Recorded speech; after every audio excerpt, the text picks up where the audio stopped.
Hello, everybody. Wait a minute, let me pause that. Hello, everybody, and welcome to Sportcat's Daily Gazette.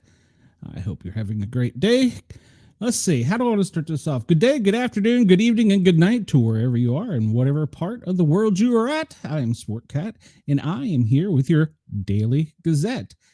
There may have been some technical problems yesterday, and I may not have been on Radio X, so I want to update everybody and tell them that the reason I was off the air for a while was I had some family issues out of town I had to go and take care of, and I will be live now from a remote location hidden somewhere in the hills of East Tennessee, in my mom's attic, by the way. So yeah, good times. All right, so I hope everybody's ready. Rodney, hello, Rodney from Ireland. Welcome. Please like, follow, share, subscribe, hit that thumbs up notification. I'm glad you're here. We appreciate your support. Welcome to the chat. You'll find that most people in the chat are really great. So join in. I know I'm following Ross's audience, so he promised that I was going to pimp some news. So let's just get on with it. All right, here we go. All right, so, well, let me move this here. I didn't realize until one of Ross's audience brought this up, but apparently this is a thing. Apparently on TikTok, they have made hunting Tesla Cybertrucks a thing. And when they do, they tag them electronically, so there is no physical, what do you want to call, graffiti or vandalism. But I'm not really sure that I like the word hunting. So it turns out the Tesla Cybertruck is the perfect flat, light-colored, sharp-edged rectangle. Basically, it's a projector screen. And, well, it makes them perfect for shenanigans who are, quote, hunting. So we're hunting humans now because humans drive the trucks. Not a fan of that. Well, Chris, there may have been at the beginning. I don't think my audio went out, and I think Radio X's dead air policy kicked in and may have booted me. I'm not 100% sure, but it was a technical glitch on my end, not theirs. So their fail-safe system kicked in. So, okay. So getting back to this, it turns out that the Cybertruck, the back of the truck, you see here, is basically a billboard. And I guess there are LED projectors that you can project things onto the tailgate of the truck and tag them electronically. And then you record your video and you put it on social media. Okay, well, apparently it's a thing. It's a modern day peaceful protest. We're night hunting Cybertrucks. Not a fan of that word. Not a fan of that word at all, because hunting implies that you're trying to find something to kill it. Not a fan of that. That's my opinion. Sportcat only. So, yes, that should be tagging, should be more correct, because I'm going to follow it up with something else here.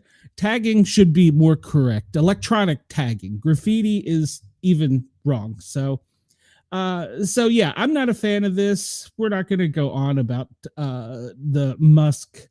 If you either love him or you hate him. Hey, Harley, welcome to the show. I'm glad you're here. You either love him or you hate him. And this is peaceful protest. I'm not against peaceful protest. I'm against the word hunting.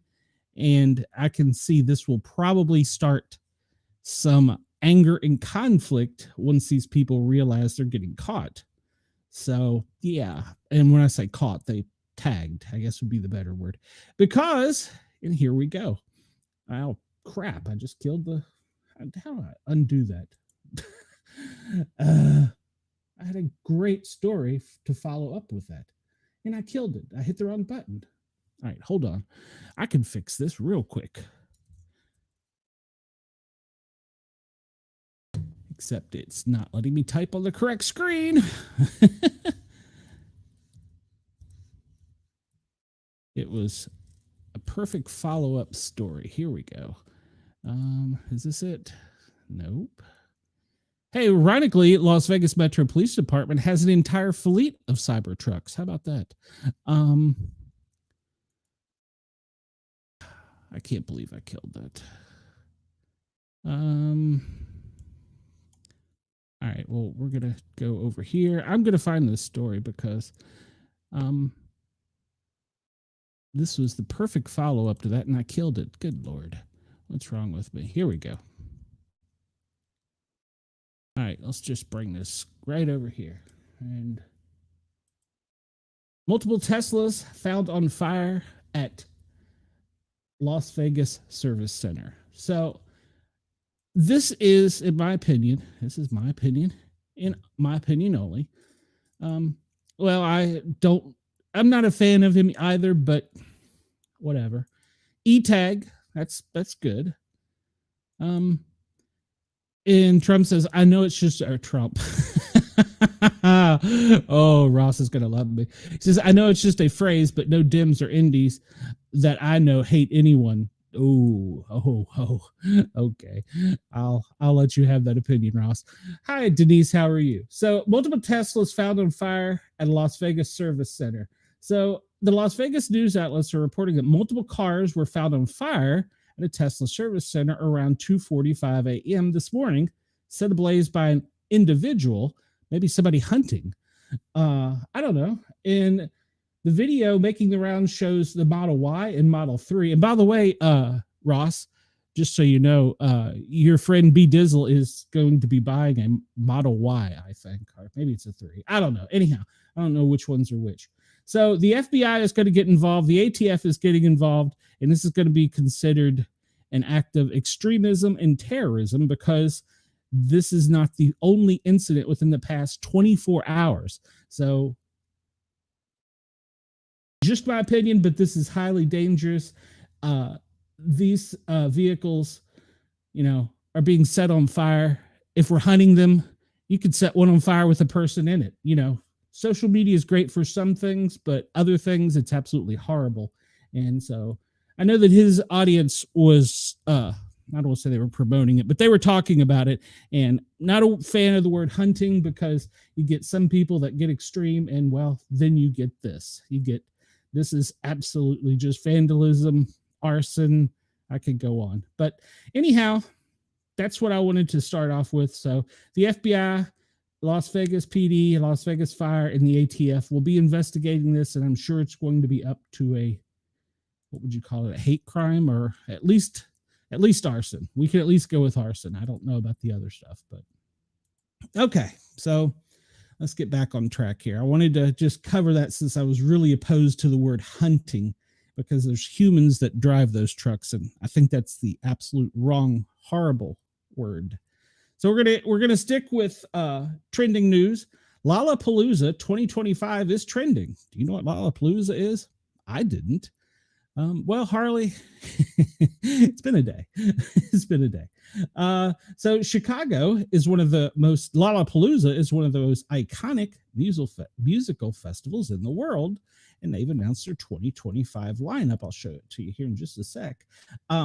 So headliners for the 4-day music extravaganza in Chicago's Grant Park include Olivia Rodrigo, Tyler, the creator, Sabrina Carpenter, and hold tight, I got a story about her, Rufus Dussault, Luke Combs, Twice, ASAP Rocky, Korn, Grace, Abrams, Doechii, there's a whole bunch of them. So it will run from July 31st to August 3rd with more than 170 acts to play across 8 stages. That's pretty big. So whether you're a seasoned festive goer or just planning your first trip to the event, here's a guide to the lineup, and you can check it out. They have a whole website on this. Lollapalooza first started in 1991 as a farewell tour for the alternative rock band Jane's Addiction. It's since evolved into a multi-genre festival known for breaking boundaries and showcasing diverse acts. And they found a permanent home in 2005 at Grant Park, where it has remained one of the city's most celebrated event. Chris says he went once and never again. Was there any violence there, Chris? Because they're kind of known for, Chicago's kind of known for their gun crimes.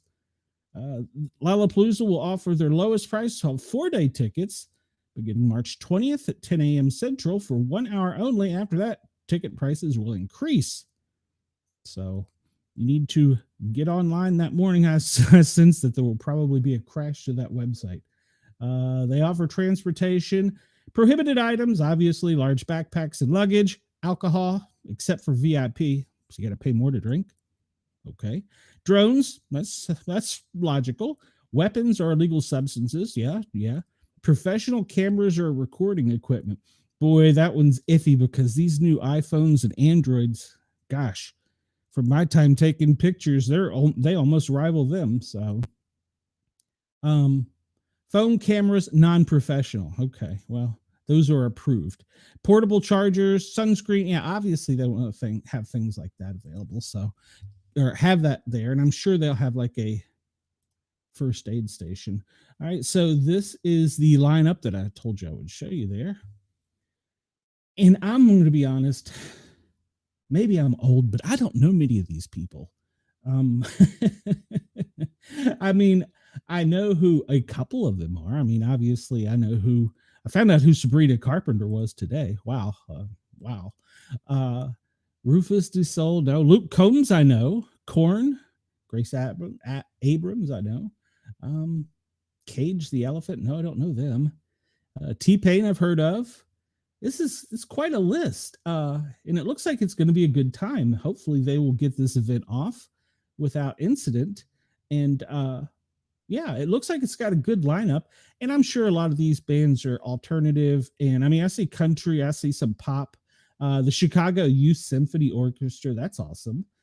So yeah, I see some good stuff in here. So it looks like basically there's something for everyone. Chris says it was not a violence issue, more of a scam, theft issue, and drugs. Well, unfortunately, that's a thing because, well, as the band's name is, people are ugly. Tesla's going to be there. The band, not the car. All right, so don't forget, pre-sale access begins the 20th at lollapalooza.com for 1 hour and 1 hour only. Make sure to get your tickets if you're going to go. It's not for me. So, all right. So in other breaking news or trending news, I want to get some trending news in here so that we can help grow the audience. At first, before we do our normal thing, the official teaser trailer is out for Happy Gilmore 2. Obviously, for copyright reasons, I can't show the teaser, so make sure to go find it. But Netflix has dropped it, and it is going to be out sometime in 25, probably July, it looks like. So basically, I watched it, features Sandler, several other actors reprising their roles, and it's going to be, we think, an older Sandler coming out of retirement. We don't know the complete storyliner, but we do know that there will be some real life golfers. Love that scene. Bob Barker, unfortunately, has passed away. Maybe they could replace him with Biden. That would be funny. Well, okay. Let's see. Kansas City Chiefs tight end Travis Kelce, former NFL running back Reggie Bush, WWE superstar Becky Lynch, all elite wrestling star and star MJF. Okay. So we know that the original Sandler was a hockey player, found out he had a knack for golf thanks to his powerful drive. While reluctant to make the move from hockey to golf, Gilmore decided to do so in order to make enough money to save his grandmother's house. And Gilmore became McGavin's arch rival along the way and did battle in the Tour Championship for the gold jacket, which was a clear spoof for the green jacket given to the winners of the Masters. He ultimately won, saved his grandma's house, while McGavin got attacked by an angry group of fans after trying to steal the gold jacket. So they said they haven't really got the plot released yet, but supposedly he's going to be coming out of retirement. Maybe he's a grandpa now and he's trying to save his home. I don't know. So I'm kind of looking forward to that one. That one's going to be funny. And maybe they could have Biden there as the old man they beat up. That would be funny, but just me. I'm trying to stir the pot here.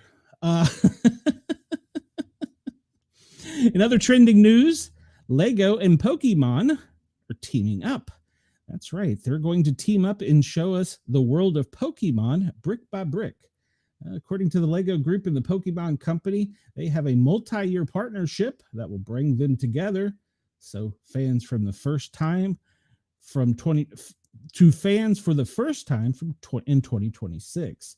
Since the debut of the Pokemon franchise, fans have dreamed of becoming Pokemon trainers, and now they can take that experience even further, one brick at a time.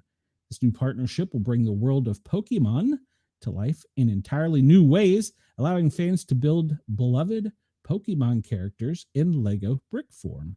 So they said they're thrilled to be bringing a brand back that has such a deep and passionate fan base in Pokemon, and they're looking to gather joint audiences, and they strongly believe that through the endless possibilities of Lego play, an exciting adventure in the world of Pokemon will create a range of possibilities for trainers and builders alike. So there you go.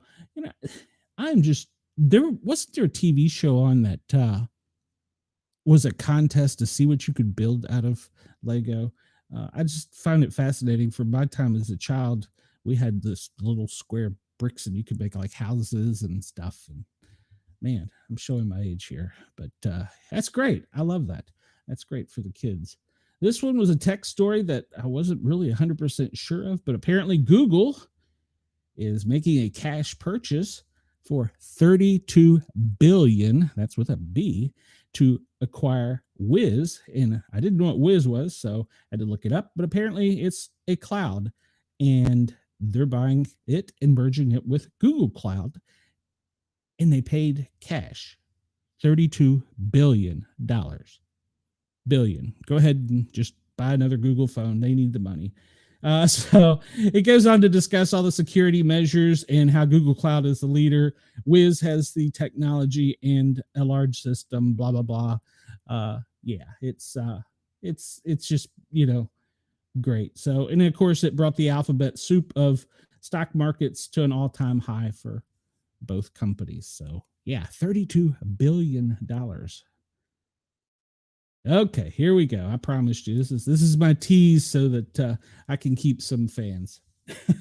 This was trending. Social media erupts as Sabrina Carpenter, she's a performer, and she does a Juno position at each concert for her song Juno. I'll let you Google the lyrics. They're quite explicit. She has set the internet ablaze during the second night of her short and sweet tour stop in Paris, unveiling a brand new performance move, remember that keyword, dubbed the Juno position. The moment took place at the iconic Accor Arena, leaving fans in awe and flooding social media with reactions. Carpenter, who has been making headlines with her dynamic stage presence and playful charisma, chose Paris, the famed Eiffel Tower, as the perfect city to debut the new bold pose called the Eiffel Tower. You can go and follow Sabrina Times and look at it. But apparently, well, I'll show you a picture here. It's definitely set the world on fire. well, Chris, it's going to get better here in just a minute. So, yeah, I'm apparently every concert she releases a new Juno, which is a position, and gives it a name and a date for the concert. She then releases stickers, pins. There's probably going to be plushies, and it's a media marketing thing. Go. Oh, that's not what I wanted. Go and just go look it up. And so here you go, Chris. This is just for you. This is the Eiffel Tower. You can see that it's standing at full attention there, and she's holding a microphone. And well, there you go. This is compliments of Getty Images. Send me a link to your profile. Which one, Ross? Facebook is Sportcat Medic. Oh, Chris 48. Okay, he's talking to Chris. So yeah, there you go. He is, or she is. I can see why there are many reactions to this pose and how this broke the internet. I'm just gonna leave that right there. That's my tease. See, I'm starting off with trending news here to keep the fans engaged. And if you're a fan, you can always buy some of her old Junos. By the way, Juno is it's slang currently, but it's in reference to a goddess, a Greek goddess. So no, I don't think Chris is in Chicago. He's not in Australia. So, well, yes, Chris, I do applaud her ingenuity and proactivity in the new poses. She's got a whole tour, and we're just in Paris, and well, well, yeah. So there you go. If you want to buy some of her stickers that show Juno positions, I don't know which particular concerts these are from. Whoa, I didn't mean to get zoomed in that much, but there you go. Ross, this makes Pizzagate look silly. But yeah, so you can buy these stickers on her website. I'm not promoting. I am not even a fan. Well, I won't say I'm not a fan, but at any rate, and in each one you can see she's holding the microphone performing her songs. So yeah, check it out. All right, now that I've got the 18 to 25 audience engaged, thank you, by the way, to Radio X Australia for tuning in. You can come over and find me if you want to see all this on the Paranormal Guys with a Z on YouTube, and join the chat. There's a bunch of good people in here right now, and you can also find us on Yerg's Radio and Rainbow Radio. That's thanks to Yergs. He is right there on Radio X before me, and him and I share several formats together. There are stations that we're on together. So I appreciate his support and help, even though sometimes we don't see eye to eye. But there you go. So let's see. Didn't know this was a thing, but apparently Helldivers 2 is coming out soon, and you will be a real space cowboy. And you can, once again, I cannot show the video because, well, that's, you don't want stickers from me. I'll send you Bigfoot stickers in provocative poses. Please like, follow, and share. All right, partners, time to hike up your cowboy boots and put on your best duster, because Helldivers 2 has just announced a new war bond and say it's both a rootin' tootin' and potentially shootin', as per the video above. The Borderline Justice War Bond is in the next line of the Arrowhead goodie bags, and if you'll get some real nuggets from this. This reminds me, it's funny, I was just talking to Bobby Dizzle about this last night. Him and I both were fans of the Wolfenstein games that were some of the first, what do they call them? Role-playing, where you're the shooter. And then this reminds, we talked about that. One of my other favorites was Red Dead Revolver. And so this is what this reminds me of. Of course, I'm sure now the graphics and quality are much better and probably much more graphic. But so that was trending. Helldivers 2, that's their next one. You can be a space cowboy. Almost, if I could figure out, first-person shooter. Thank you, Chris. If I could figure out how to use the PlayStation or something, I probably would get that. But I'm just not smart enough. So, all right, some more breaking.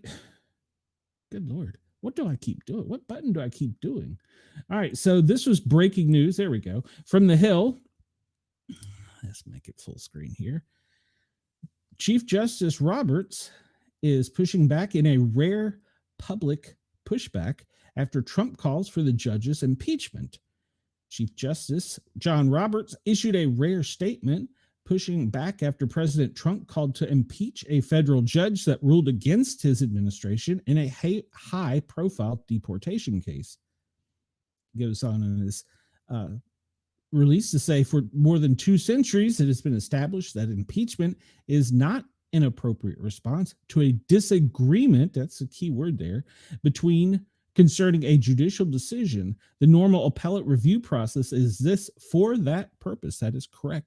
That is why we have the legal system.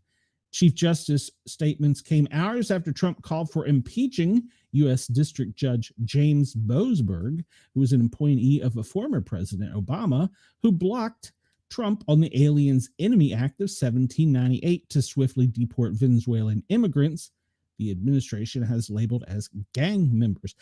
And it's kind of, they didn't label them, they were in jail and incarcerated and had the tats and were self-proclaimed. So that's kind of a misnomer there. That's not really accurate reporting. The plaintiffs have questioned whether Trump officials complied with the judge's Saturday order to turn planes around, sparking a remarkable battle between the administration and the judiciary. This radical left lunatic of a judge, now we're talking, this is a Trump quote, a troublemaker, an agitator who was sadly appointed by Barack Hussein Obama. And I really don't like the fact that we have to add his middle name in whenever we're trying to be negative. Why can't we just call him President Obama or just Obama? Was not elected president. He didn't win the popular vote by a lot. I'm tired of hearing this. We know you won. We get it. You won by a lot. He didn't win all swing states, blah, blah. He did. We know this.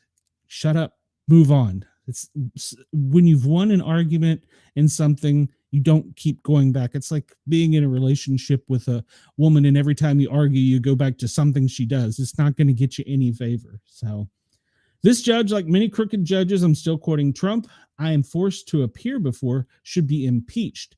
We don't want vicious, violent, and demented criminals. Many of them are deranged murderers in our country. Make America great again, the president wrote. Okay, well, that I can agree with, because you can look at the rap sheet. It's public information. If you don't have it access to it, you can get it through the Freedom of Information Act. That part is not a lie. I really don't understand what the ACLU is trying to do with this. And I really don't think any Dems that back this, or they've already got a 29% approval rating. I don't think they're doing themselves any favors. My opinion only, but so at any rate, Chief Justice has pushed back about this, saying that the legal system exists for a reason. As we know, there are 3 branches of the government, and there is a legal process. Now, there are some exceptions. Not everyone is entitled to constitutional rights. So there's a difference there. So, but we're not going to get into that one. But let the legal system play out.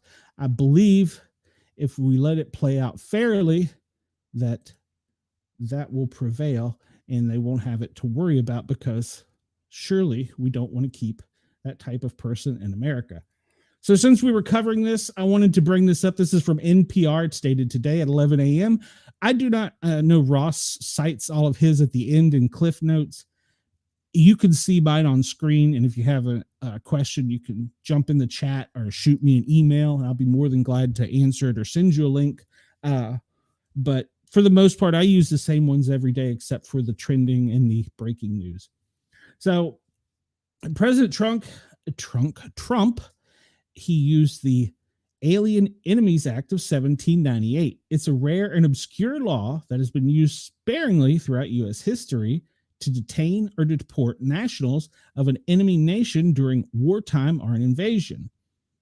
Trump directive targets members of the gang Tren de Aragua, out of Venezuela prison gang that has grown into a multinational crime organization over the last decade and was designated a terrorist organization by the U.S. State Department in February. The proclamation authorizes expedited removal of all Venezuelan citizens aged 14 or older deemed to be members of the group who are not U.S. citizens or lawful permanent residents, calling them a danger to the public peace or safety of the United States. I find and declare that Tren de Aragua is perpetrating, attempting, and threatening an invasion or predatory incursion against the territory of the United States, the proclamation reads, barring the language of the centuries-old act. The Aliens Enemy Act is a wartime law. It has roots in its conflict between the U.S. and France. Oh, I've got a story about that in a minute.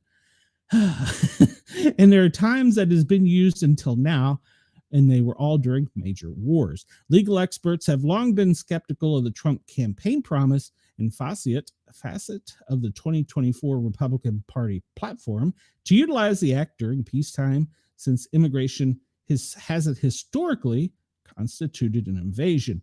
Well, I think we can go back and look at media showing the thousands of people rushing the border, tearing down the fence, injuring and harming our border patrol agents, and pushing their way into the country. If you want to go to the Webster's dictionary or to a military dictionary and look up the word invasion and then watch that footage, I would certainly disagree. So that's, once again, my opinion. It hasn't historically been used by an invasion. On immigration advocates worry the act could lead to the targeting of other groups of immigrants, regardless of their criminal history. We're only going after criminals. Remain calm. We want the bad people out. We want to keep the good people. Trump's proclamation was immediately blocked by a federal judge, who we just discussed, and the Chief Justice pushed back on. He ordered the deportation flights to turn around, though the administration still deported some 250 people to El Salvador. The Trump administration is seeking to circumvent the process that we have in our country in order to just expand power to do something with no process at all, according to Sky Perryman of the Democracy Forward, which, along with the ACLU, has sued over the administration's use of the law, adding it's highly concerning and should be concerning for all Americans. The last time the act was invoked was during World War II, when it was used to put thousands of non-citizens of Japanese, German, and Italian descent in internment camps, for which the federal government formally apologized decades later. History shows the risk, wrote Catherine Jan Ebright, counsel with the Brisbane Center Liberty and National Security Program. Okay, so the Alien Enemies Act specifically allows the president to detain, relocate, or deport non-citizens from a country considered an enemy of the U.S. during wartime. All right, so we do not technically have a declaration of war against, I don't believe, any country at this time. Give us time. But at any rate, Congress, with the support of President John Adams, passed the Alien Enemies Act as part of the Four Allens and Seditions Act of 1798, and the U.S. stood on the brink of war with France. There was a lot of fear-mongering about French supporters in the United States, and about conspiracies to basically get the United States in on France's side, according to Georgetown University Law Center professor Steve Laddick. He told NPR during the presidential campaign last fall. The controversial group of laws severely curtailed civil liberties, included by tightening restrictions on foreign-born Americans and limiting speech critical of the government. After President Thomas Jefferson was elected in 1800, he either repealed or allowed most of the act to expire, except for the Aliens Enemy Act, which does not have an expiration date. It's not only remained on the books, but continued to expand in scope. Congress amended it in 1918 to include women. The Aliens Enemy Act has been used only 3 times before in American histories, all in connections with major military conflicts. During the War of 1812, all British nationals living in the U.S. were required to report information, including their age, length of time in the country, place of residence, family description, and whether they had applied for naturalization. A century later, during World War I, President Woodrow Wilson invoked it against nationals of Central Powers, the German Empire, Austria-Hungary, the Ottoman Empire, and Bulgaria. According to the National Archives, U.S. authorities have used the law to place over 6,000 enemy aliens, and they're putting that in quotes, many of them Germans, in internment camps, with some remaining in detention for up to 2 years after the fighting had ceased. The U.S. Marshal Service said it had registered 480,000 German, quote, enemy aliens and arrested 6,300 between the declaration of war in April of 1917 and the armistice in November of 1918.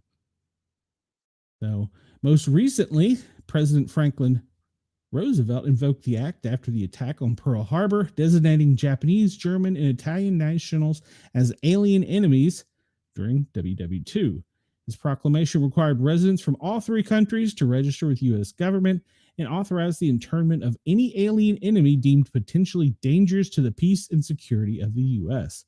By the end of WW2, over 31,000 suspected enemy aliens and their families, including Jewish refugees from Nazi Germany, have been interned at camps and military facilities across the U.S., according to the National Archives. Interestingly enough, right around the corner from my house where I grew up was one of them, Fort Hunt. All right, so Anyhow, the Aliens Enemy Act was used to detain mostly Italian and German nationals during WW2 and 100,000 Japanese Americans who were placed in internment camps during the war, the U.S. citizens detained under different legal ground.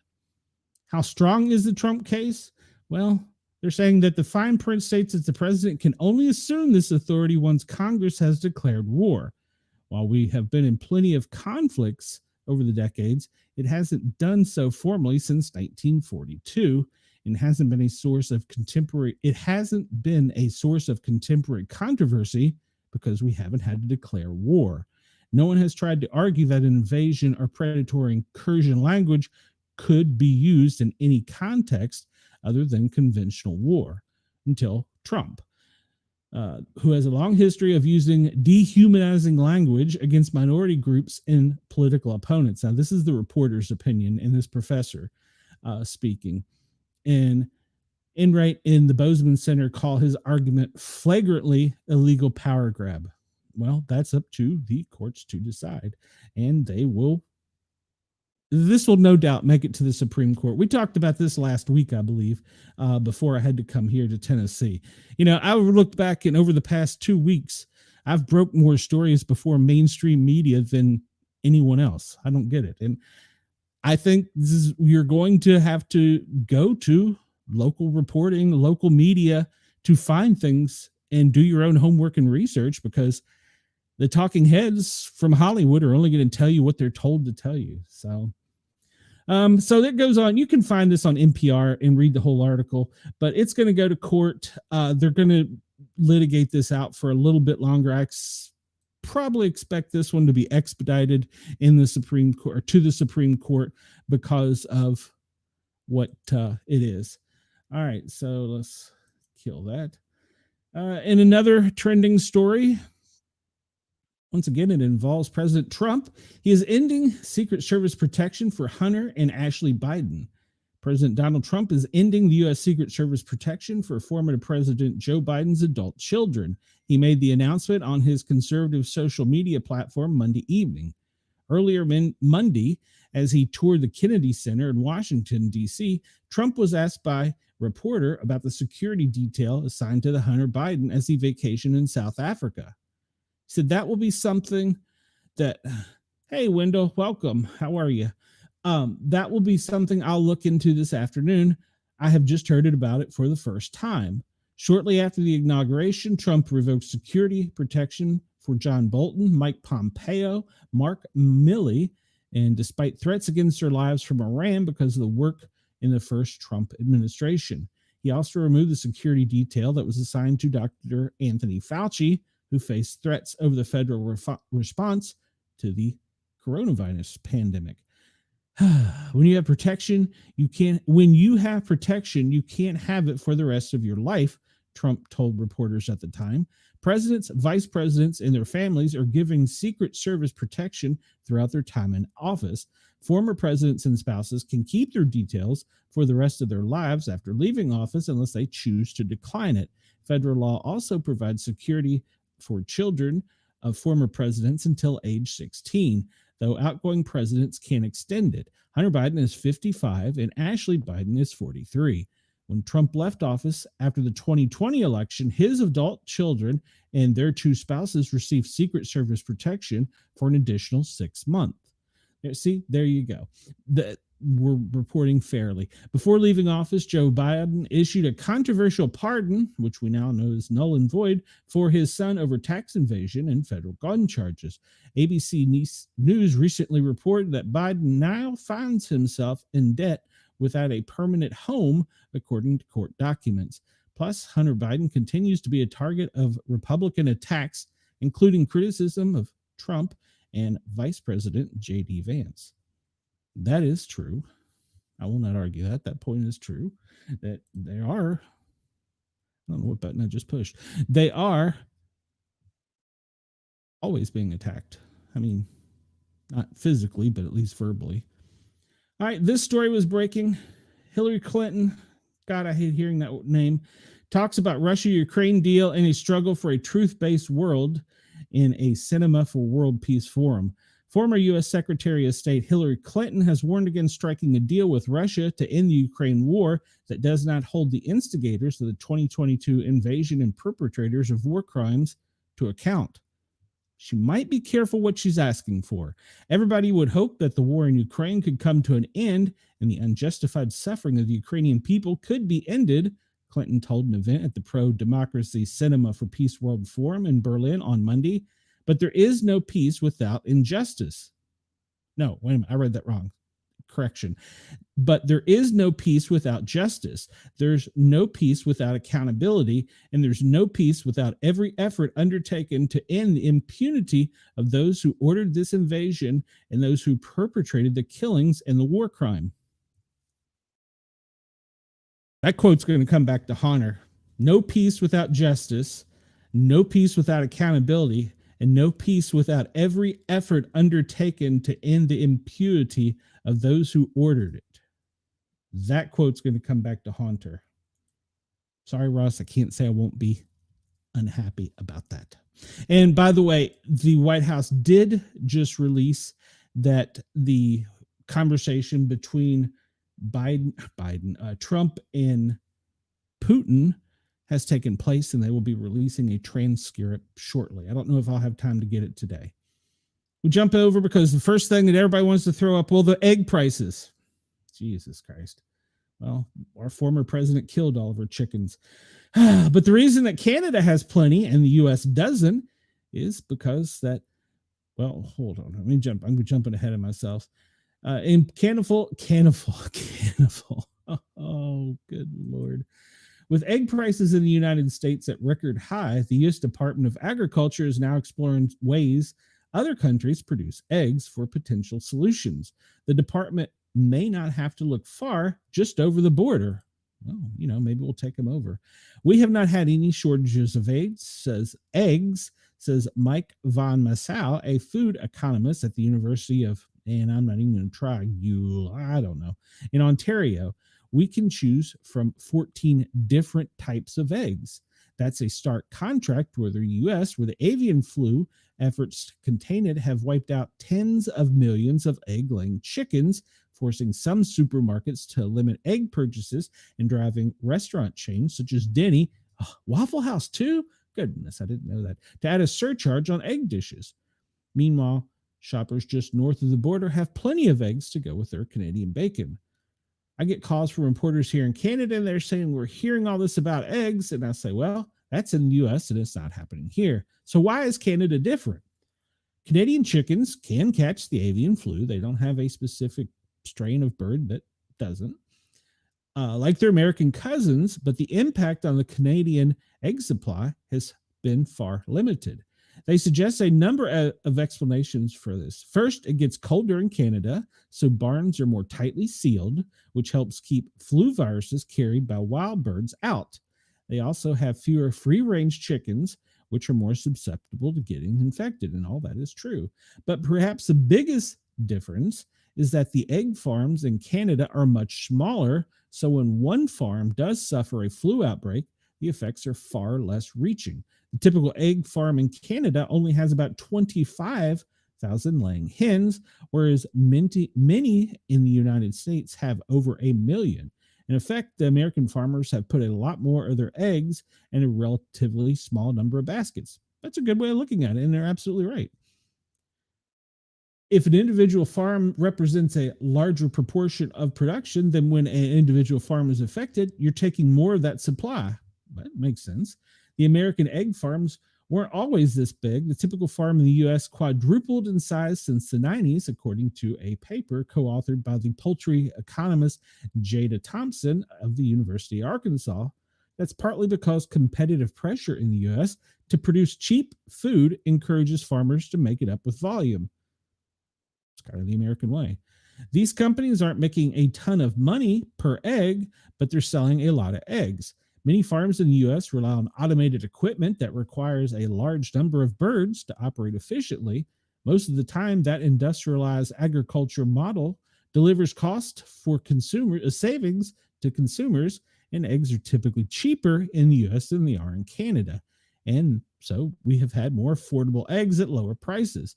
but there are trade-offs, as we found out during the avian flu. If it gets in the house, you have a much larger population that has to be impacted.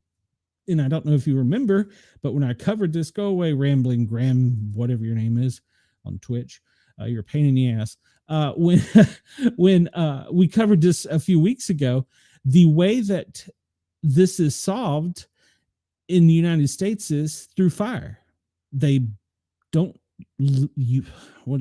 they don't euthanize the animals in a safe manner. I don't know. Basically, they set them all on fire. They cook them. They burn them because fire cleans everything. So you're talking about whole states that have had to do this. Georgia was the first that had to eliminate every chicken in a chicken farm in the state. And that's how they eliminate them, is they burn them to death. So when you have all these farms doing that and you have no eggs, well, that produces an egg shortage. This article was compliments of NPR. You can go there and check it out. And why do you keep doing this to me? F11. There we go. All right. We're going to continue on with some more trending stories before we get to my normal wheelhouse of things. All right. I think I don't know if I talked about this yesterday or if I talked about it on today's radio show with the Thin Line Rock Station, which I'm on there right now. I'm there every Tuesday and Thursday from noon till 1400. That's 2 o'clock for you civilian folks, Eastern Standard Daylight Savings Time, whatever we're in. The Navy has deployed a destroyer off the U.S.-Mexico border as part of the Pentagon's border focus. Should it be broader focus? Border focus. Anyhow, the Trump administration is taking unusual step of deploying a Navy warship off the waters of the U.S. as part of its broader crackdown on security and immigration along the Mexican border. We currently have it reduced by 93%, according to statistics yesterday. They want to eliminate it to 100%. The destroyer USS Gravely departed for the deployment on March 15th and will have a Coast Guard law enforcement detachment. By the way, they came out of Virginia, Yorktown, Virginia, and they will better enable the U.S. Coast Guard to conduct missions such as ship seizure, drug interdictions, and this is according to a statement released by U.S. Northern Command. You can go there and see that. I read that last night, I believe. They did not offer more details as to why a Navy destroyer, not a Coast Guard cutter, was chosen for the mission at the Defense Department's first briefing under the Trump administration on Monday. Okay, we talked about this a long time ago. Remember when President Biden dispatched our Coast Guard to other countries, limiting our Coast Guard's ability to patrol our coast, and the Coast Guard commandant, commander, whatever, admiral, was very vocally opposed to this. That goes back a long time. So our Coast Guard is in other countries protecting their coast. So maybe that's part of the reason. Plus, playing a destroyer there kind of lets the little guy know they're going to get shot out of the water. So yes, this is all going to be through a joint command with the Coast Guard and the Navy, but the destroyer is basically, it's going to have 96 missiles, Tomahawks, land attack missiles. It's moving into an area after the Defense Sec headseth wouldn't rule out conducting strikes into Mexico. We talked about that also last week. We've been surveilling them with drone activity. You can go see that if you want to check out the site. I'm not going to put it out there publicly, but you can see that. I'm not one of those that's going to put something up there to get clicks. You can go find that on your own, but you can see where the aircraft are. So and we've known that for several months now. There's a whistleblower that even released the fact that the CIA was doing it a few weeks ago. So now we've got a naval destroyer over there. It's destroyer, right? Is that right? Destroyer, right? Yes, destroyer. And it's armed to the teeth. It's armed to the teeth. So we're trying to secure the border, and this is going to do drug interdiction in the Gulf of America. And it also has capability that no one's really talking about, but submarines. We know that the cartels and the drug runners are incredibly smart. We know they've used submarines off the coast of Miami before. Well, we've got a naval ship that can now detect submarines. So there you go. It's going to be put to a good use. We might want to remember, this is the crew that had 9 months of battle in seaworthiness coming out of the coast of Hamas. No, the coast of Yemen. They were one of the ships that was bombing Yemen back in the day. So those are some sailors, soldiers, and coast guardies, or the coasties, that have great training and preparation for this job. So good for them. All right, one other trending story. Israel has resumed its war on Gaza, killing over 400 people in one night. Started last night.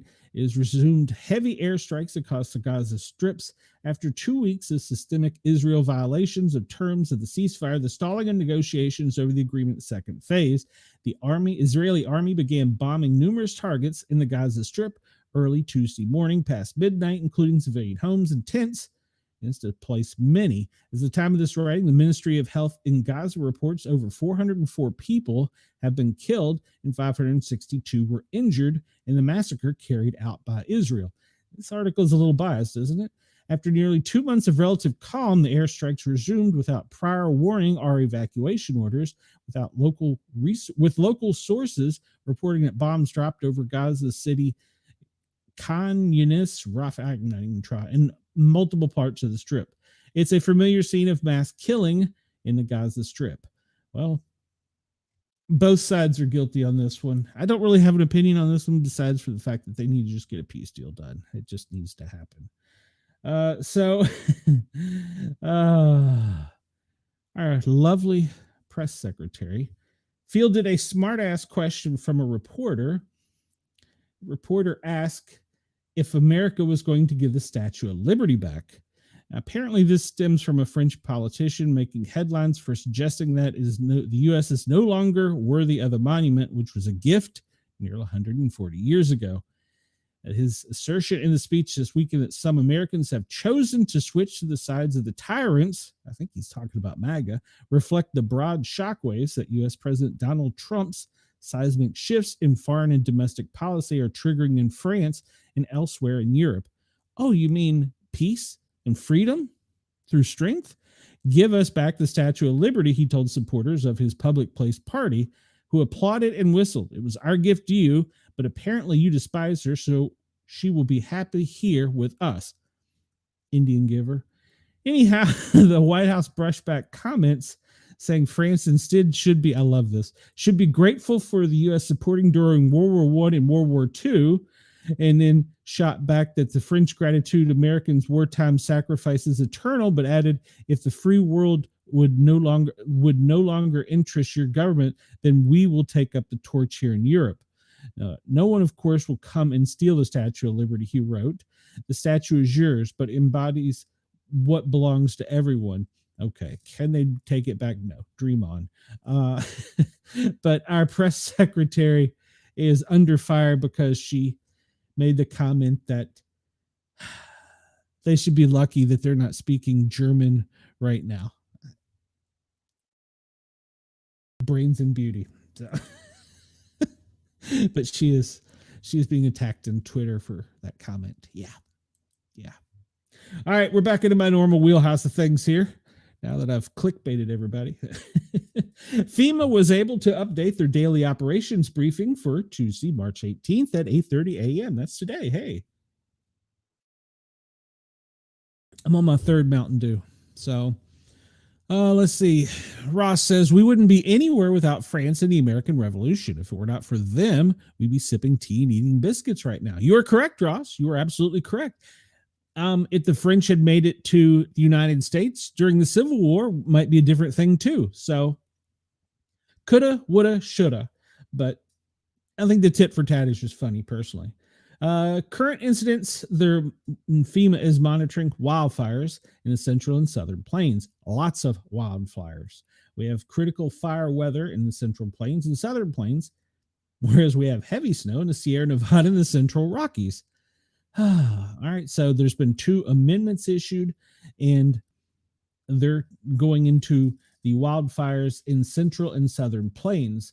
It's critical fire weather in the plains right now. Oklahoma is really under the the the the gun. I don't know what the right word is, but man, they are really suffering through some wildfires right now. And today they're under high wind and heat advisories. So this is a breakdown of the wildfire summary. You can see Kansas and Oklahoma highlight the largest areas. Uh, the smallest one of these fires only has 130 acres, only 130 acres. And however, it is 80% contained, while most of the others, except for the one in Rogers Mills, Rogers Mills is 35. The rest are 0% contained. So they're running wild. There are pages of this, as you can see. Oklahoma needs our help right now. The fire weather outlook for today, well, doesn't get much better.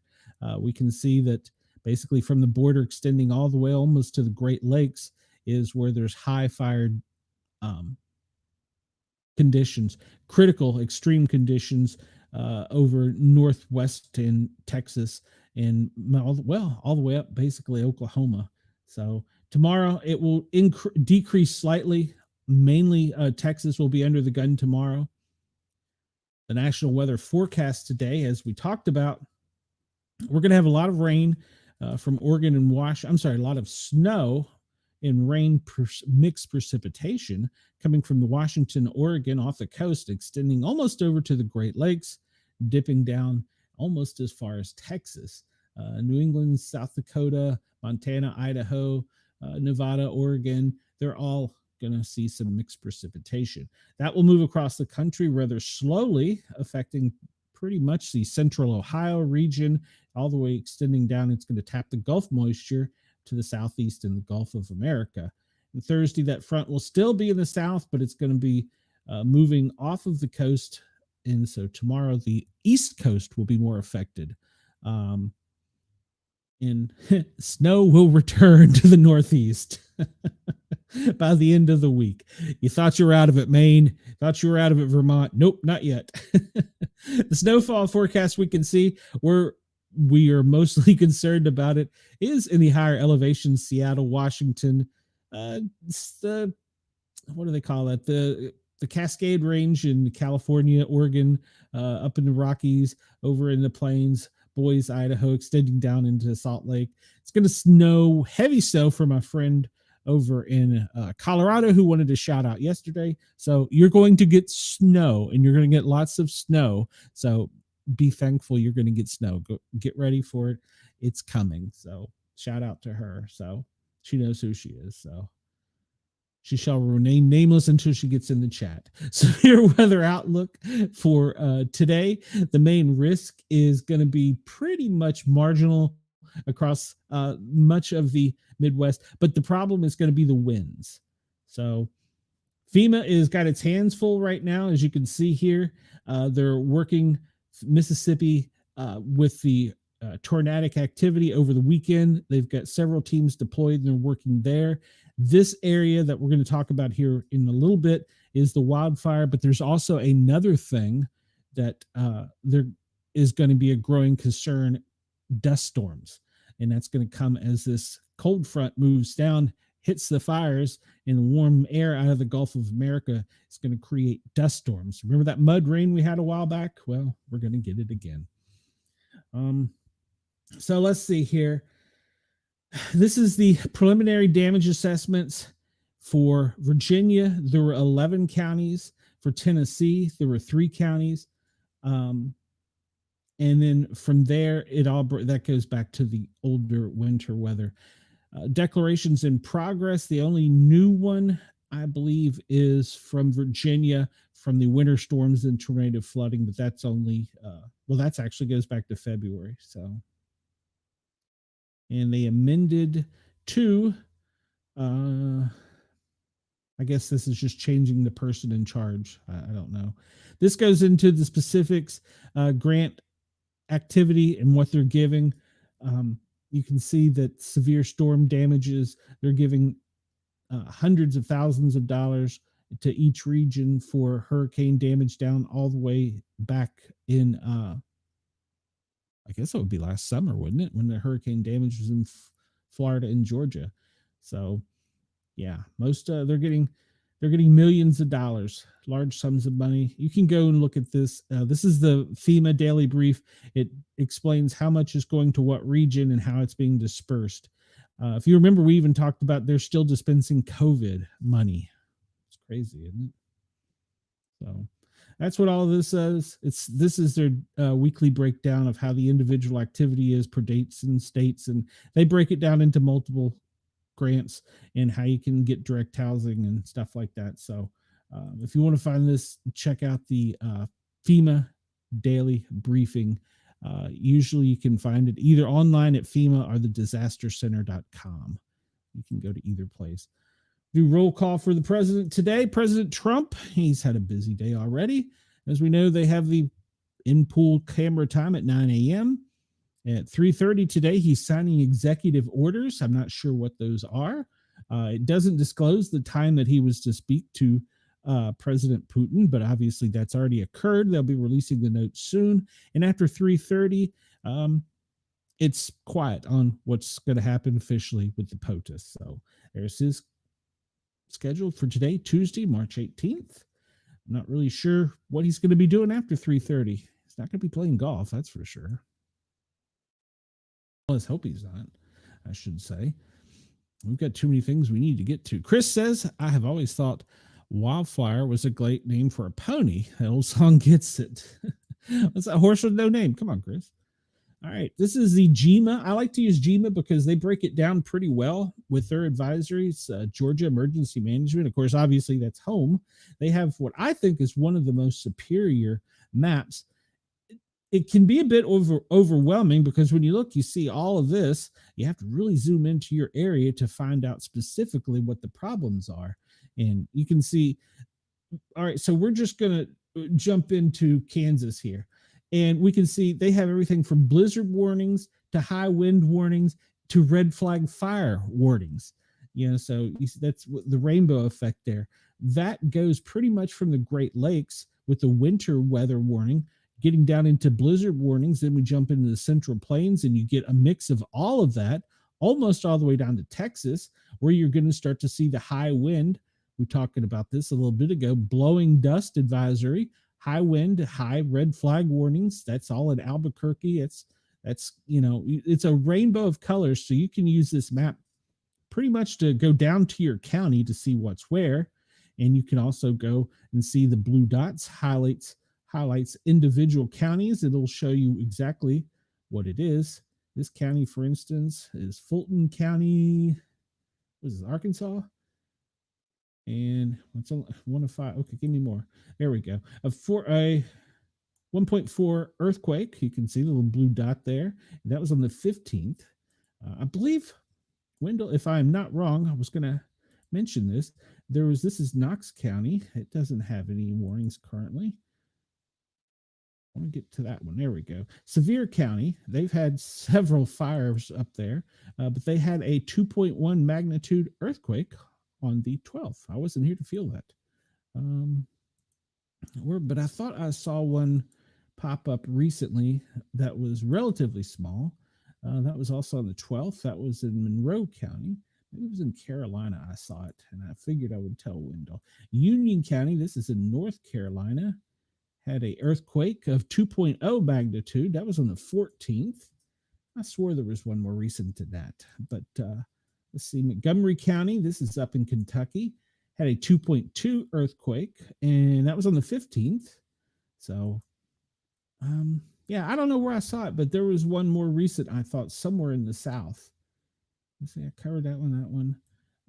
But getting back to the radar, you can see that front we talked about yesterday that was pretty much from the Georgia coastline all the way up to Maine is now pushed off of the U.S. and is affecting Nova Scotia, with the higher elevations seeing snow in the lower elevations of Nova Scotia does. Yes, they do have higher elevations. They will be receiving some snow. But don't worry, Vermont, Maine, New Hampshire, you got more coming. Chris says after 3:30, he will be bragging about something he is doing, complaining about something other presidents that are not him have done wrong. Agreed. We've heard that speech. We see here the little front that is out in the Pacific, right off the coast of Canada. It's the wind is what's pushing the snow inland. And it's what's creating these gale warnings. I didn't bring up the weather warning chart today because we got so much to cover, and I'm already in my second hour. Holy crap! So we got to get moving here. But yeah, that's what's pushing this into the plains, and that's what's also going to be bringing this dust storm. Let's hop down to Australia real quick and jump there. And we see pretty much like we had yesterday, some light rain coming off the coast up the north, what would it be, northeast, and some rains in central South Australia. Doesn't look like any severe weather, and mostly along the coastal regions of Australia, with the only thing that looks severe maybe down in Perth are, sorry, my geography still is not what it should be. Roebourne, okay, over on the west coast. Those are the only ones that look kind of severe. Maybe some off of the coast of Cairns and Bowen. But I know any of this rain for you guys on the Gold Coast is still horrific because of the flood damage and the residual flood damage that's coming secondarily. So I hope and pray you guys are okay over there. Not over there, down there. And I thank you for listening to us. In the U.S., we want to show the power outages. And mostly this is storm related. Pennsylvania, it has 15,802 people that are reporting no power. In Texas, you know, we talked about the high winds. That's why Texas has 10,981 people without power. Get into the wind map here. And let me update this one real quick because this is old. I had it up. Yes, I appreciate your support. Yeah, sure. I'm a big fan. All right. So if you see, there's these little vortexes at the base of the Rockies and pretty much right in the middle of the country there. That's causing some horrid winds. It says that the highest is only 38.8 miles an hour. I would argue that that's not right, but it's pulling that warm Gulf air up. It's meeting that cold Canadian air that's drawing off of the Pacific, and it's hitting the mountains and creating a vortex. And right down in here, where all the fires are, is that whole mixed bag of snow, blizzard, rain, dust storm, fire. Texas, Oklahoma, New Mexico. They're under the gun right now, but there you go. Denver, you guys are experiencing 20-mile-an-hour wind speeds. So, my friend, it's windy where you are. All right, so I bring this one up only to highlight the smoke and red flag warnings.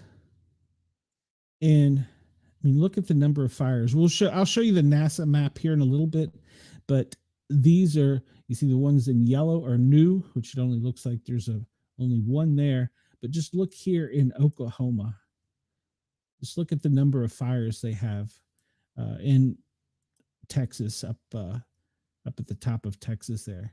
It's bad. Midland has got 4 fires. Amarillo has got several fires.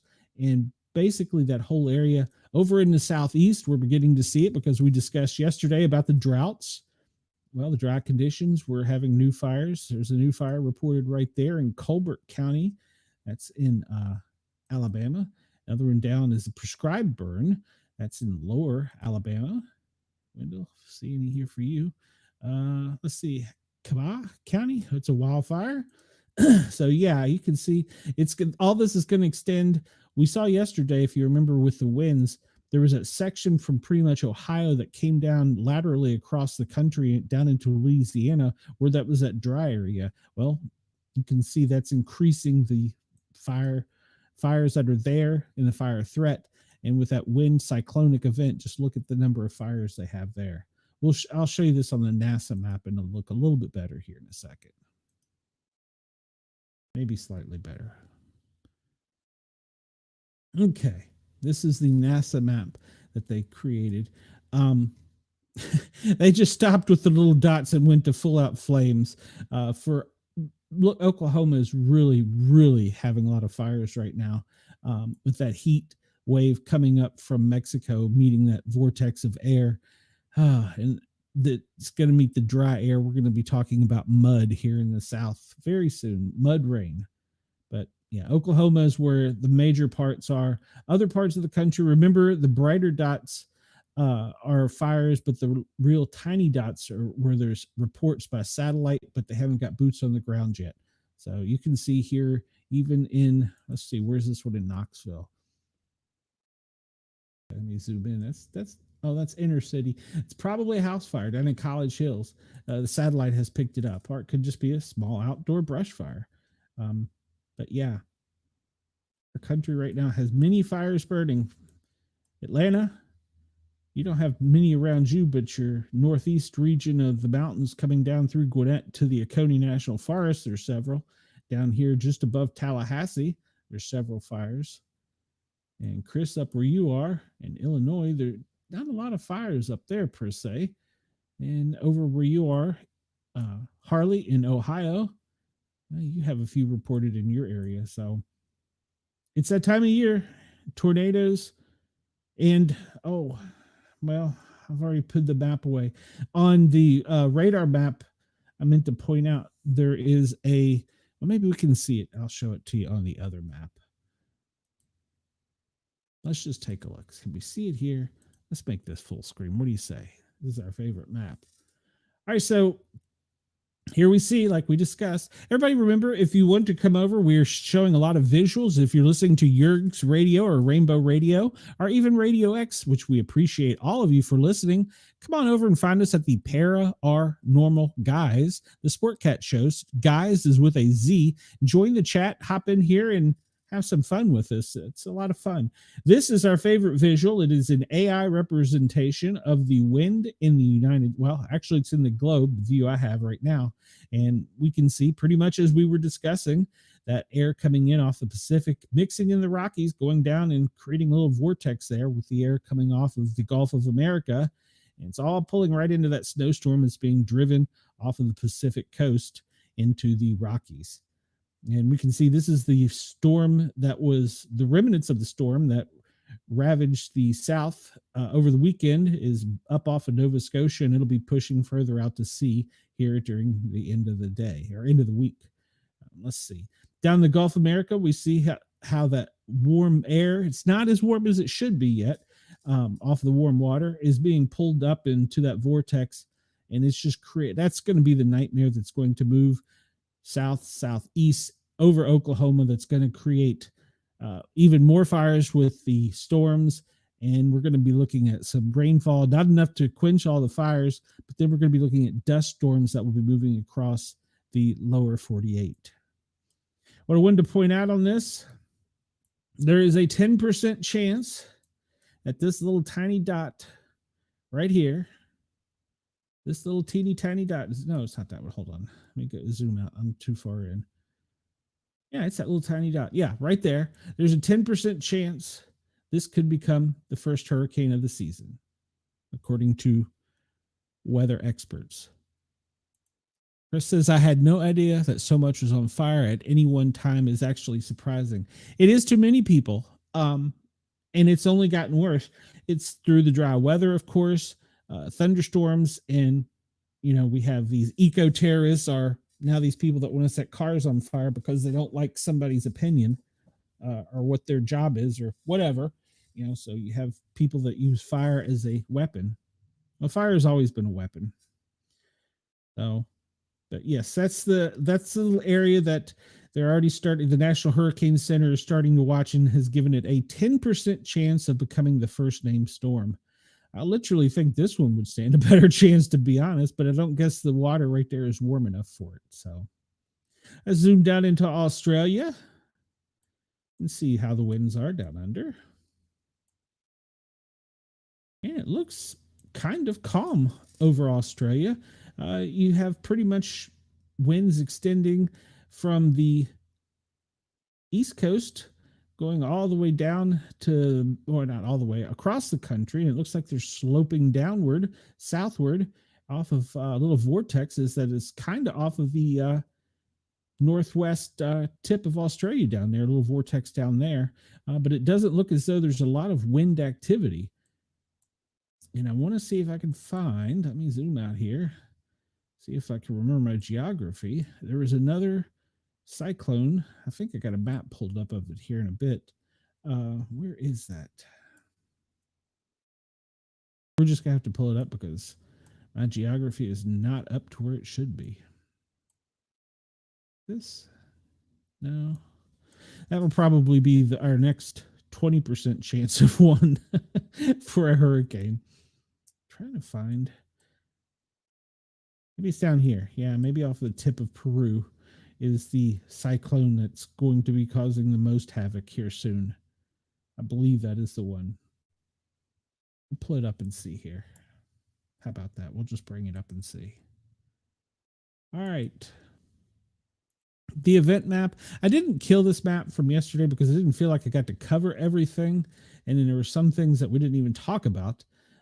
Like, for instance, in, where is this? This is in Palo Alto. The flood basin is going to be sprayed for invasive animal pests, aggressive mosquitoes. I almost want to, we got a few details. What is an aggressive mosquito? And Palo Alto flood basin is set to be sprayed later this week for an aggressive species of mosquito known to travel up to 20 miles in search of a blood meal, officials said. Beginning at 7:30 Thursday, the Santa Clara County Vector Control District plans to use a helicopter to treat the area with a natural occurring microbe and hormone regulator that prevents immature water salt marsh mosquitoes from developing into adults. The operation is expected to take a few hours to complete. Oh, okay. The insects, also known as, and that's their scientific name, are opportunistic feeders and aggressive biters, according to the district. All right, I didn't know that. So they're going to be treating the land and the water due to the recent rains. It's creating an increase in the mosquito larvae. Interesting. All right, well, there you go. Right, how do I get this? And that's the area that they're going to be spraying in San Paulo, which is, what is that? That's down, that's not all the way, it's kind of mid California. So, okay, how do I get this? Go back.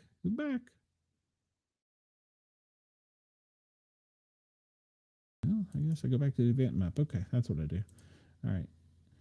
And what else do we have? It's an earthquake, I believe. We talked about that. No, we didn't. This is an earthquake of 4.0. It occurred on the 18th at 2:46 a.m., so that's not too long ago. And let's see details on it.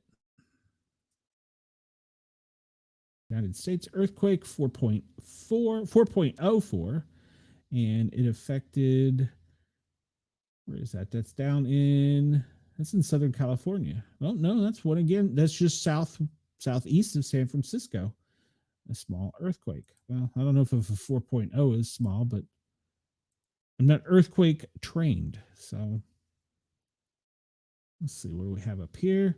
In winter storm in Red Bluff, California. Yeah. I imagine so. I saw there's some new avalanche warnings. Up in Tahoma, they had severe weather with hail. And what is this? This is going to be more weather. No, 4.0 earthquake. And this will be Northern California. That is the Coastal Range Mountains. Let's view that real quick. 4.0 earthquake. And it was down in the Cascades. And I guess that would be what, Clear Lake area? 4.0 in the mountains, the California mountain range there. Okay, we'll skip across the country a little bit here. I'm going to try and highlight as much as I can, as quickly as I can, anything new. Drought, we talked about that. This is going to be winter storms in Idaho. I did see, I think it was somewhere in the Rockies, there was an avalanche warning. Let's see. Let me see if I can find that. A median risk to travel. Now, this is new. The United States at current risk level of 2.7 out of 5. We advise using some caution. All right. And this is, it's in the Colorado Rockies. Okay. Well, I guess it's not going to show me. Why would there be a risk of travel to this one small area of the Colorado Rockies? It's got to be due to weather. Huh. Okay. To my friend in Colorado, it's northwest of you. No, northeast of you. Craig, Gypsum area. There's a travel advisory. I don't know why. I'll have to ask her and see if she knows. Jump down. This is going to talk about the measles. I did get information that there are 16 states and over 300 cases of measles now. I did not get a measles map. I apologize for that. And down in Austin, this is going to be 5 people dead, 11 injured in a multi-vehicle crash. I think we did talk about this one. This is going to be the tornadic activity in the south. That was in Arkansas. There were 2 tornadoes. And this is going to be up in Memphis area. There was 2 tornadoes. That was over the weekend. Go over to the coast in Raleigh. Public safety incident in the United States. 2 dead, 1 injured after a shooting in Rocky Mount. Yeah, we talked about that yesterday. And as that pretty much covers the United States, we'll go up by you, Denise. Rhode Island, just extreme rain. It's going to be flooding up in your area. This is going to be off of the coast of, this is the Bahamas. So travel alert in the Bahamas.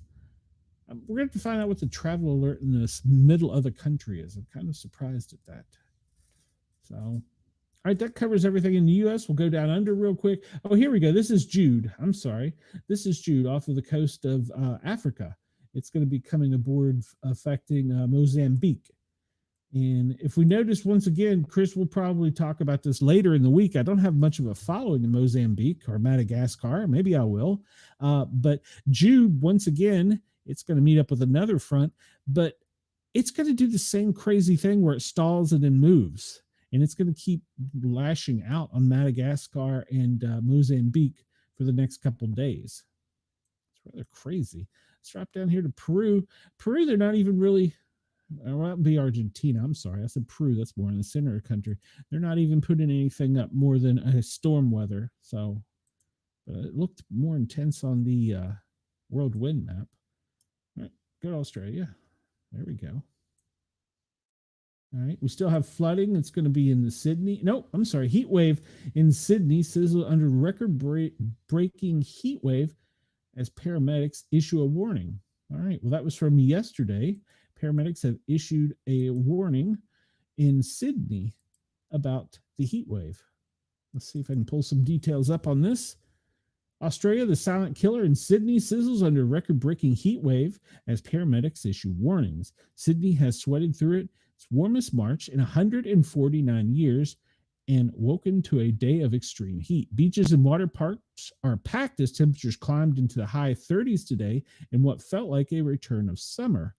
The heat wave was expected to linger into the evening in Sydney with a 30-degree forecast at 9 p.m. before a welcome to a cooler change after midnight. Today is the hottest day, and then it is at the end. Well, that's what we hope, says the Bureau of Meteorology. Remember, meteorologists are only right 50% of the time, so maybe the heat wave will end, maybe it won't.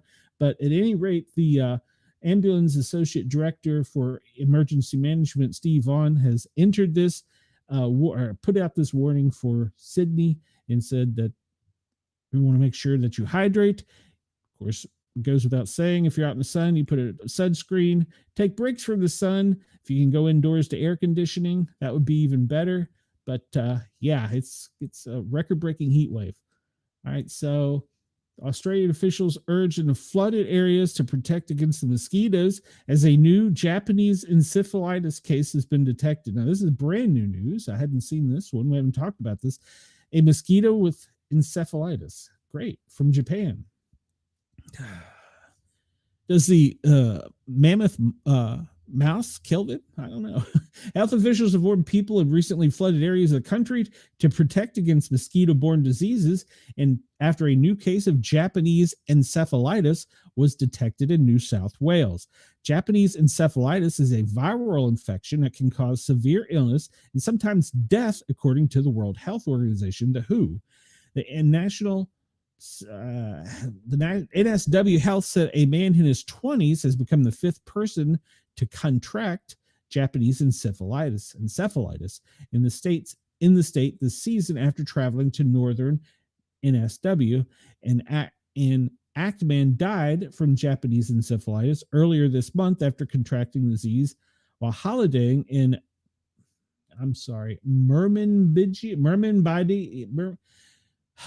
please don't at me for my poor grammar, Australia fans.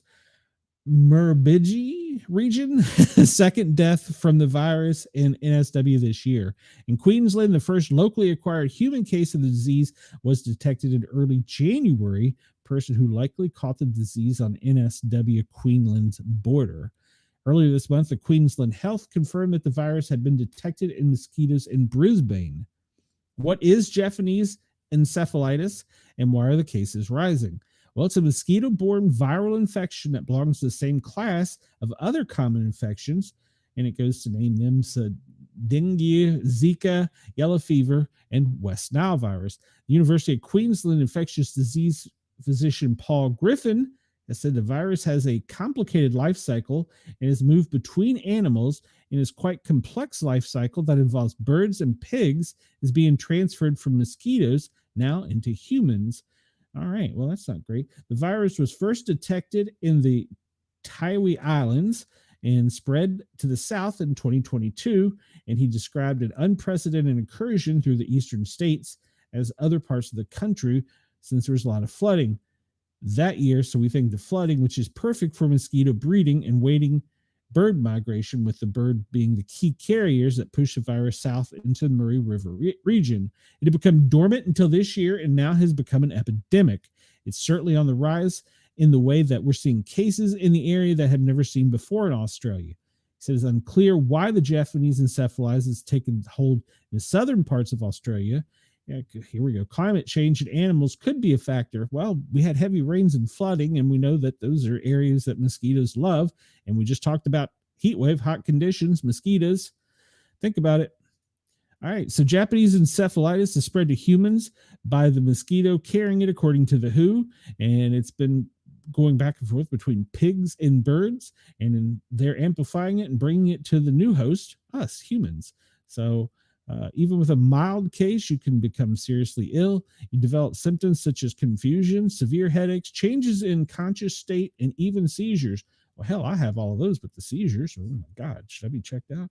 It's a small number, but it can be very severe that lead to encephalitis or a brain infection. And basically, it's an infection and inflammation around the brain. And those poor people won't survive proportionately, he says. That's if it progresses to that stage. So if you start getting the symptoms, seek medical attention as quickly as you can. That's what they go on to say down here in the warning. And then they go on to talk about how what we just talked about, the warming weather, the floodwaters, perfect breeding ground, and there are apparently a large population of pigs that are also in the area. So that's going to become a pandemic in Australia. So heads up down under for that. Right now, they're just pushing that out in Wales, but I look for that to probably go the entire country. Australian strange form of dead fish wash ashore on 2 Australian beaches, and surfers fall sick. All right, well, let's detail this one real quick. I still got a little bit of time. A strange foam. I saw the strange foam actually on YouTube last night. A meteorologist was talking about it. Looked almost like snow, but it was foam. When it would hit a windshield, it looked like dish soap. It was the weirdest looking thing. Strange foam and dead fish wash ashore at 2 Australian beaches as surfers fall sick. An Australian state closed 2 beaches after dead fish and an unusual white foam washed ashore while surfers began reporting feeling unwell, officials said on Tuesday. A micrological bloom created by unusual weather conditions was suspected to have sickened 2 humans and marine life, as well as creating the foam that has covered hundreds of meters of the coastline, according to the South Australian Environment Protection Authority. Officer Sam Gaylord. It's very concerning, according to them. It's unusual at this scale at this time of year. When the weather conditions allow, we do occasionally get isolated blooms, but something of this scale is definitely a bit unusual. They're closing Watipinga Beach and neighboring Parsons Beach, both of the South Australian state capital, Adelaide. And they are believed to close the public since Monday, and there's a high fish mortality in that area. Yeah, dozens of dead fish have washed ashore. Surfers have been complaining since the weekend of getting sore eyes, throats, and coughing after contact with the water. While we were out there, we just started coughing, stated one surfer with his comrades. He said he was overwhelmed by the response from other surfers after posting his experience online. Lots of people reached out. There's so many people that we have the exact same symptoms.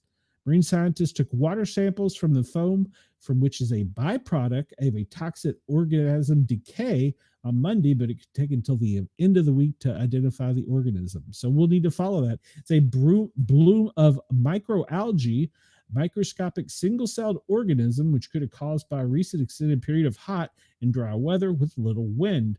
And we talked about that in low tides. I didn't talk about the tides. The swell has picked up in the area since Sunday, and the turbulence could break up the algae while generating more foam. If you get a chance, go look at some of the videos of the foam coming ashore. It looks just like snow that we have here in the States. It's the craziest thing. Let's see. Double Island Point, they've issued a storm warning. We have 2 warnings up here. Extreme rainfall, and that's in the, what area is this? Cairns region and Central Australia. They've got a low risk to travel. I got to look up and see what that means. That one's new. It just popped up. We didn't have that before. Hazmat incident occurred yesterday, and this was in, where was this? Let me back out a little bit. Just south of Perth. What's this town's name? Allison? Collie, like the dog. Hazmat incident. A Collie heated swimming pool. Duh, should have read the article. Apparently, there was a hazmat incident involving chlorine. Pull that up real quick. Trying to keep Australian fans in the know on things that are going on and you might not get on mainstream media. A chlorine leak has been identified at a Collie heated swimming pool. The Department of Fire and the EMS says issued a general warning for gas leak in Collie near the intersection of Thorsell and Steer Street about 7 p.m. on Sunday. Chlorine gas is present in the area and firefighters are at the scene working to contain the leak. The gas is being blown in a westerly direction, potentially impacting residents in the southern area. And they go into naming the specific streets. Check your local emergency management if you're in that part of the world, because chlorine gas is heavier than oxygen and it will not rise. It will sit on the countryside and it will just loft its way across the country until it's dissipated naturally or goes out to sea.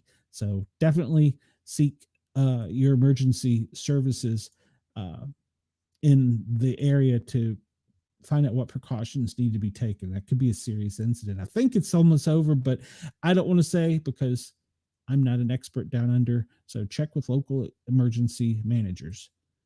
All right, we flip over here. And I'm going to refresh this real quick to the disaster alert. Whoa, it really refreshed, didn't it? You can find this at disasteralert.org. And we'll zoom into the area we're interested in, which primarily is the United States, but we will go down under and look and see. Most of them are wind warnings and snow warnings, like we talked about over in the plain or on the Pacific coast, going down into the plains, and the fires in Oklahoma. And of course, we have the floods post tornadic storms. And up in the east, we have the high winds with these storms going out to Nova Scotia, as we talked about. Doesn't appear to be anything new here. We'll jump, boy, it's a colorful map. We'll jump down to Australia and check and see if there's anything new. This is talking about the chlorine leak. This is talking about gusts of wind, high winds in Geraldton, Western Australia, and wildfires in Western Australia. And yeah, wildfires. This is all in Western Australia, the wildfires, and even severe weather up in Cairns, and wildfire down near St. George in Queensland. And wind advisory off of the coast of Melbourne. All right, so that is that. We didn't go into this one yesterday because, well, we were running out of time. Looks like we're going to be close today on time, so we'll just kind of hit the highlights here. We'll start with the most recent. Boston, there was an accident with entrapment, multiple injuries. Let's see, Rhode Island. It's the second alarm fire for a heavy fire in a basement of a 2.5-story wood frame dwelling. Just pull this right up like that. Bellingham, Mass. At Hartford Avenue and the South Bend ramp to I-495. One car motor vehicle rolled over, a person entrapped, extrication in progress. Manorville, New York, 43 Village Circle, on scene of a one-story private dwelling. Plymouth, Mass. They have a working fire at 77 Industrial Park Road for a fire in a commercial building.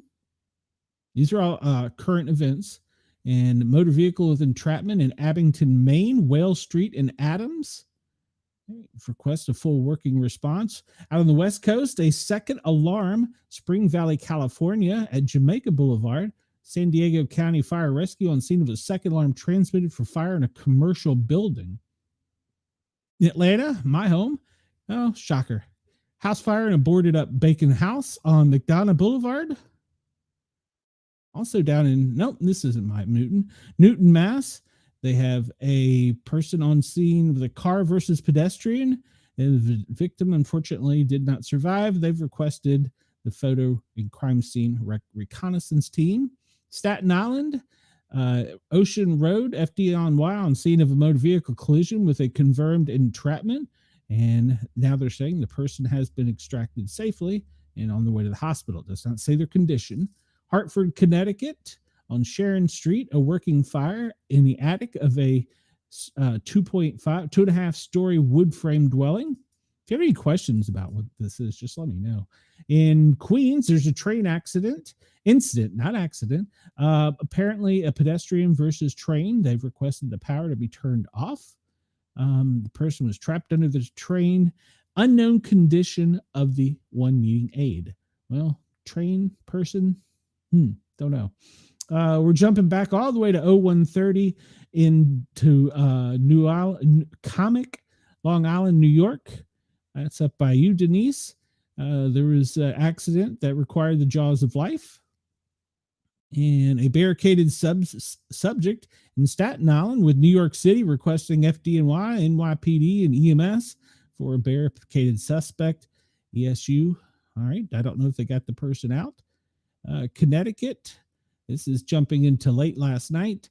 They had a shooting victim that was on 49 High Street.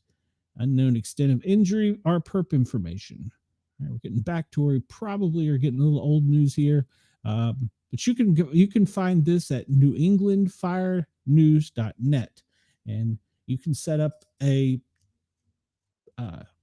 account. And if you find something or hear something in your area, you can call it in and report it, and it will be put on here. That is that. And wind flow. Yeah, we didn't cover this with our wind today. This is our air quality.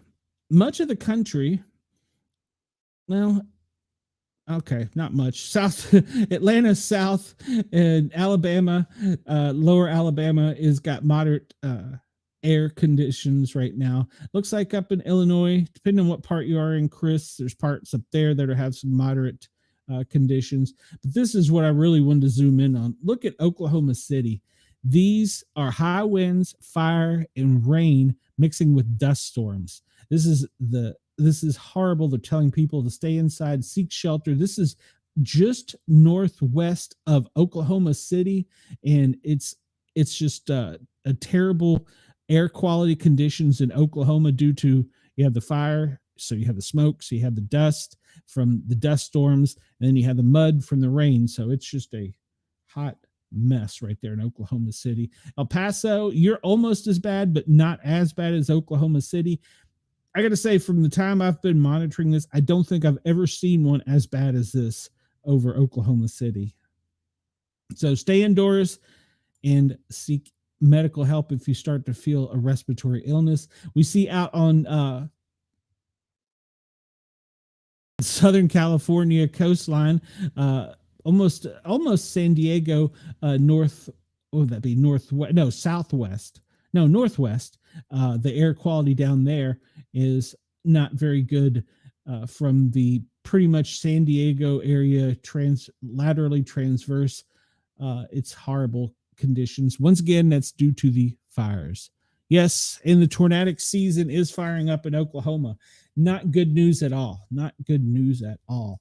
And we're going to probably get to talk about fire nados. That is a thing. That is a thing. And I would say that they're getting ready to have the absolute perfect conditions in Oklahoma for a fire NATO. And those are not good. All right, we'll jump into a little public safety news as we get out of here. We didn't cover this because it was while I was out, but in North Macedonia, dozens of people were killed in a nightclub blaze fire. And there's actually video of the fire starting. A band was performing, and this also occurred in the United States many years ago. I believe it's either Long Island or Rhode Island, but it was a popular rock band performing indoors, and they used pyrotechnics. The club was in a basement, and the pyrotechnics caught the backstage curtains on fire, went up and caught the sound foam on fire and went into the void of the ceiling that had all the air in the foam, and it was just sucked all the way to the front of the building. Yeah, Great White, you're correct, Chris, you're correct. And there were over 100 people killed in that. So that's similar here. The flags in North Macedonia have been lowered to half-mast, and hundreds of people are turning out for memorial because the nation had 59 people killed in a nightclub blaze over the weekend. Fire broke out early Sunday morning at a hip-hop concert in Club Pulse, which is an eastern town of Kosini, caused the worst fire loss in the country since 1993 when a two deadly plane crash collided.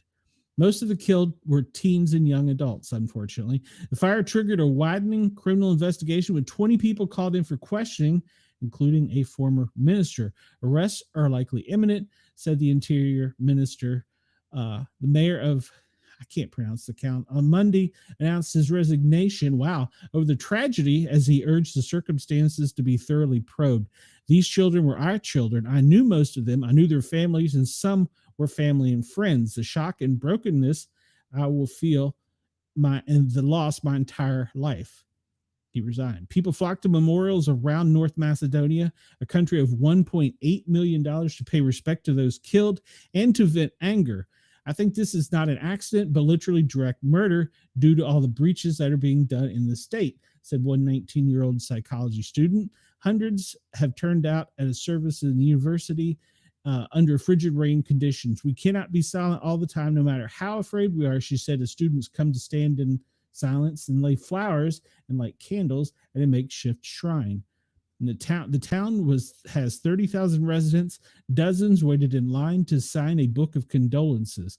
Later, Monday night, a small group of protesters demonstrated outside a cafe owned by the same proprietor of Club Pulse, with some vandalizing the property. Do not encourage that. Overcapacity was part of the problem. The fire spread rapidly, and the young fans did not realize what was going on in Club Pulse. You can see the fire was started by fireworks on stage, igniting the ceiling of the nightclub, according to the Interior Prime Minister. So there were 500 people inside at the time, well over capacity, which there was only 250 was the capacity currently. One of the D&K singers, Andre, I'm not going to try, was killed, and the other, Vladimir, was injured, while a guitarist, a drummer, and backup singer also died. On Sunday, the head of the hospital said that many of the dead suffered injuries from stampede, that's the same thing that occurred in the States, that occurred in a panic while trying to exit. Authorities said 162 are hurt, with 45 suffering very serious injuries, many of whom were taken to hospitals in Bulgaria, Greece, and Turkey for specialty treatment. We're going to talk about that in a second. The Interior Minister said investigations determined that owner of Club Pulse had been operated under a forged license, and he vowed a crackdown on the widespread corruption and crime that are leading to the stage where these children lost their life. The list of suspects caught in the investigation includes the owner of the club, organizers of the event, and people responsible for security, and a former director of rescue services and state secretary of the economy minister were also among those held for questioning. Wow. So it really goes high up in the food chain there. The video showed staged fountains, basically fireworks, at the concert. It was an indoor firework used during the performance. Prosecutor said the club had breached several fire regulations, including having insufficient extinguishers and emergency exits. If we can look at Club Pulse, it looks like the fire did originate and extended into the attic and went across. You can view the starting of the fire. It's a real tragedy. So what brought this up is many medevacs are occurring, and they're taking the burnt patients out of the country via air ambulance. I used to work on an airplane just like this as a flight paramedic. It's one of the things we do is we come in during tragedies. It could be any kind of tragedy to a personal illness and fly the people to where they can get help. So 59 people were killed, 150 injured, and it's got an international response with over 140 hospitalized. 51 were transported to hospitals out of the country, and that's where we come involved. I don't think my company would go to that part of the world, but certainly, I guess we would if we were called, but there's probably ones closer. But they do activate a system where we do go and help. And we can see here, I'm going to enlarge this real quick. They took the area where they took all the victims to from the North Macedonia medevac operation. Lithuania accepted 4, Hungary accepted 2, and Slovenia accepting 2, but we can see that that's going to grow, and other countries are going to come in to help. 59 fatalities, 130 injuries. There's going to be multiple people that are going to need specialty treatment. So that's why I brought that up. And we're almost to the end of the shift here, or end of the show. Last night, or actually yesterday, while we were on the air, probably, San Bernardino County Sheriff's Department Deputy Sheriff Hector Silveus Jr. was killed in the line of duty. He was killed when his patrol car struck a pole at the intersection of Elvado and Cynical roads just before 11 a.m. local. He was in pursuit of a stolen vehicle that had been reported to the department just minutes earlier. During the high-speed chase, Deputy Sheriff Silveus' vehicle collided with another car and then a nearby power pole. The impact of the crash split the patrol vehicle in half. It didn't critically injure, and it killed him. Although first responders rushed to administer aid, he passed away at the scene. The driver of the other vehicle was taken to the hospital with non-life-threatening injuries. The driver of the stolen vehicle was later apprehended and is in custody and will be charged with manslaughter, driving while intoxicated, evading a police officer, and causing death or serious injury. The deputy had served with the San Bernardino County Sheriff's Department for 6 years. He is survived by his wife, 2 children, and his parents and brother and sister. Okay, what really brought this one out to me, since we're just running short of time here, I followed this on Twitter, and out in that part of the country, if you're in a high-speed pursuit, it's not uncommon for a helicopter to be above filming the events. And apparently that's what was going on in San Bernardino. There was a helicopter from a news agency following the pursuit. His patrol vehicle, I'm not sure what type of patrol vehicle it was. It was an SUV, I can tell you that, was in 2 pieces. One was west of the crime scene, and the other part was southwest of the crime scene. No, southeast of the crime scene. They were not specifically close. They were almost a football field apart from each other. The impact was specifically on the middle of the vehicle. I'm pretty sure it was on the passenger side, but it ripped the vehicle in half. You could see the 2 pieces.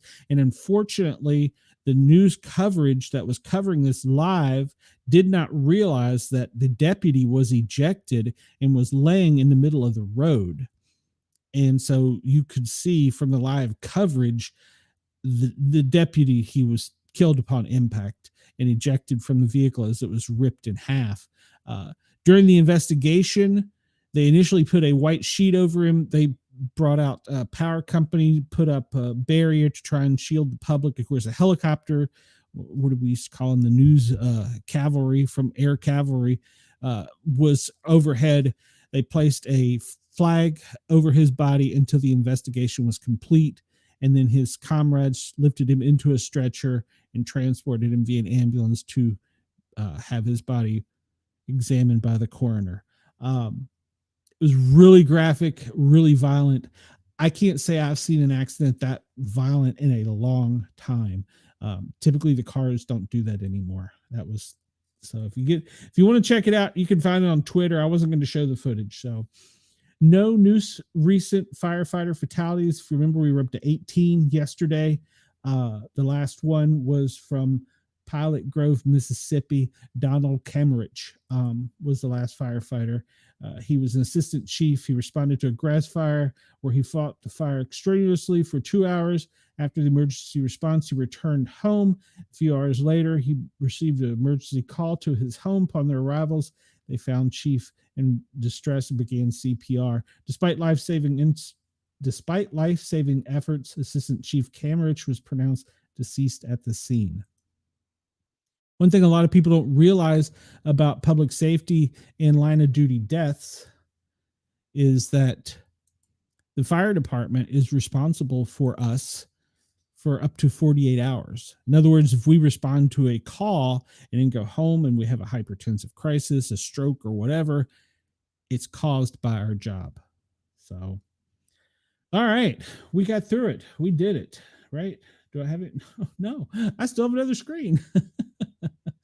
Was it anything? Well, we do know that they're going to have the JFK assassination documents are going to drop sometime today. Apparently it's 80,000 pages. Hopefully somebody will cliff note them from one of the reputable media agencies. So we do know that's coming out today. We do know that the transcript of the conversation between Putin and Biden will be out later today. The AP 1 hour ago, how about this? Fairness in reporting. The AP is retracting an article that claimed Trump was, quote, very good friends with Putin. All right. Judge has given Trump administration a deadline to provide sworn declaration on gang member deportations. Let's see. Tracy Morgan vomits on court during the Knicks game, causing a delay. That was earlier today. Interesting. Oh, yes, they're definitely going to be redacted, even though they say they're not.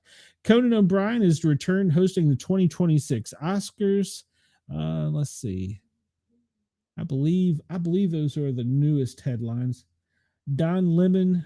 Bill Maher shuts down Don Lemon during racist comments about Black Trump supporters. I didn't cover that for a reason. And let's see.